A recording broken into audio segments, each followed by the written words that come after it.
So hello friends, आज बात करने वाले हैं हम पटेल टेल आईपीओ के बारे में। ये वीडियो कल ही आने वाली थी, थोड़ा लेट हो गया, थोड़ा मैं काम में बिजी हो गया था, इसलिए आज थोड़ा एक दिन लेट हो गया थोड़ा सा।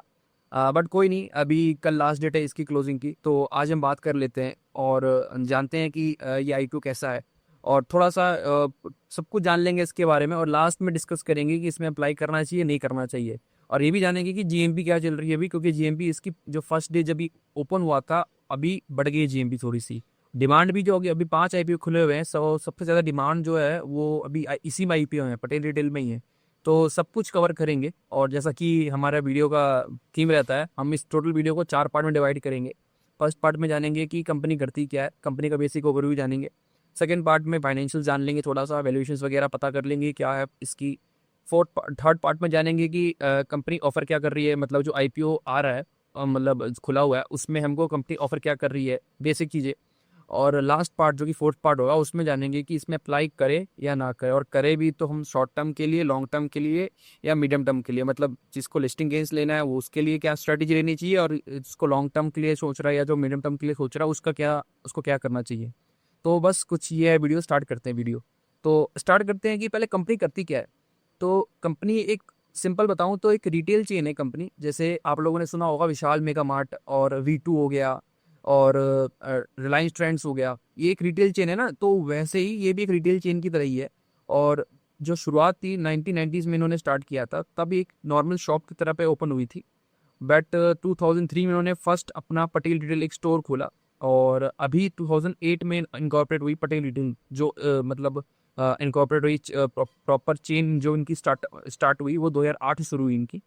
तो ऐसा एक ये चेन है, और ऐसा नहीं कि सिर्फ ये अपना मतलब एक ग्रोसरी चेन, मतलब वो है एफएमसीजी प्रोडक्ट की सेल करती है। इनके मतलब इनके यहाँ पे इनके नाम से तो प्रोडक्ट मतलब दूसरे प्रोडक्ट्स तो बिकते ही हैं, एफएमसीजी प्रोडक्ट्स, प्लस इनके खुद के भी आइटम सेल करते हैं। मतलब ऐसा नहीं है कि कंपनी किसी और का, जैसे होता है ना कि हम जैसे किसी भी शॉप पे जाते हैं या किसी भी रिटेल चेन पे जाते हैं, तो मोस्टली जो सामान होता है वो किसी और कंपनी का होता है।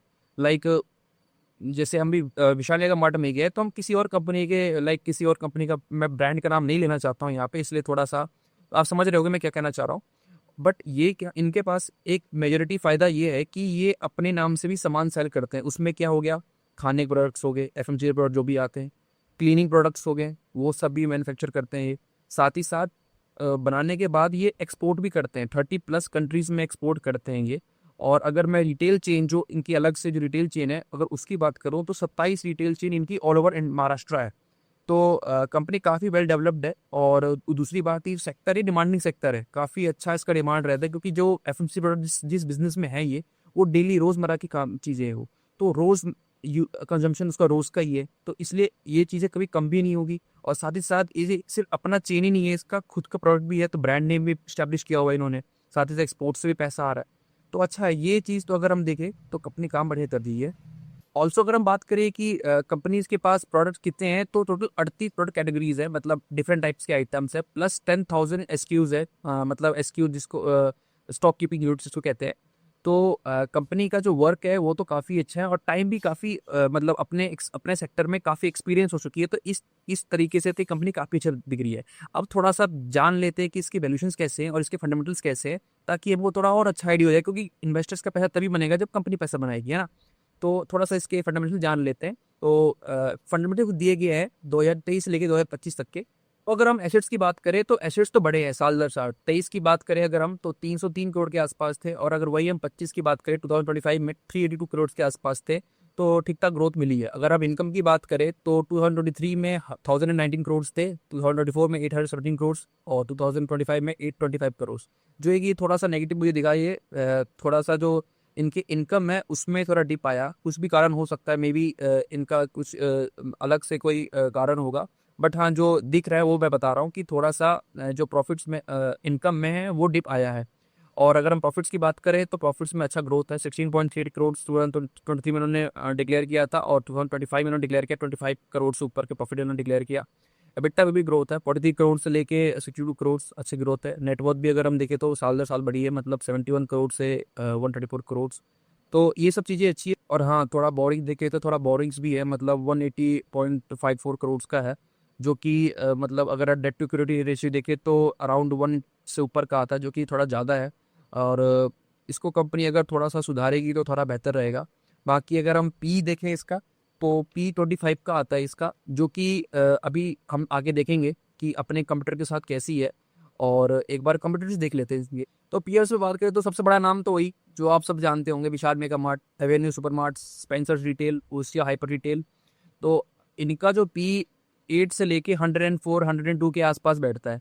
और जो पटेल रिटेल का जो पी है वो 25.1 के आसपास है। तो अगर उस हिसाब से देखें तो पी वाइज तो ठीक ठाक दिख रही है। साथ ही साथ अगर हम जो प्राइस बैंड है उसके हिसाब से भी देखें तो ठीक ठाक है। मतलब अगर हम ओवरऑल फाइनेंशियल्स और फंडामेंटल्स अगर सम अप करें तो उसके अकॉर्डिंग तो कंपनी ठीक दिख रही है। और साथ ही साथ आरओसी भी इसका 14.40% का है और आरओई भी 19.02% का है, जो कि वो भी अच्छे दिख रहे हैं। तो जैसा मैंने बताया, टोटल ओवरऑल कंपनी ठीक ठाक दिख रही है। बस थोड़ा सा बोरोइंग से उसको कंपनी को देखना पड़ेगा, वो ठीक ठाक कर ले तो कंपनी परफेक्ट दिख रही है।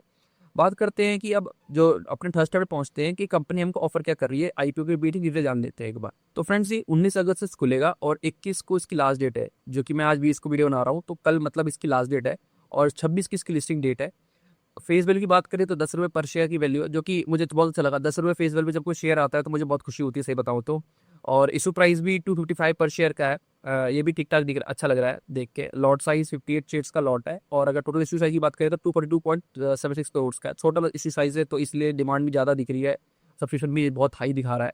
और इसमें ऑफर फॉर सेल 25.55 करोड़ का और एम्प्लॉय का डिस्काउंट है 20 रुपये का। और BSE NSE दोनों पे लिस्ट होगा। 26 तारीख को शेयर मार्केट में लिस्ट हो जाएगा। तो ये था इसका कुछ बेसिक ओवरव्यू। अब आते हैं अपने चौथे पार्ट, जो कि मेन पार्ट आता है कि इसमें हमको अप्लाई करना चाहिए कि नहीं करना चाहिए, और करना चाहिए तो किस हिसाब से करना चाहिए, कि लॉन्ग टर्म के हिसाब से, शॉर्ट टर्म के हिसाब से, कि जिसको लिस्टिंग गेंस लेना हो वो उसके हिसाब से करना चाहिए। तो पहले बात करते हैं शॉर्ट टर्म वालों के लिए, मतलब जिसको लिस्टिंग गेंस लेना है और आउट होना है। ठीक है, बहुत लोग ऐसे होते हैं जिनको लिस्टिंग गेंस लेके होकर निकलना होता है। ठीक है, तो उसके लिए तो अभी अगर जैसे करंट मैं आज की डेट की जीएमपी बताऊँ तो अराउंड 17% के आसपास चल रही है। ऑल दो जीएमपी के भरोसे हमको रहना नहीं चाहिए, मैं हमेशा सजेस्ट करता हूँ कि जीएमपी के भरोसे हमको नहीं रहना चाहिए। बट एक गेस करने के लिए हम मान लेते हैं 17% के आसपास।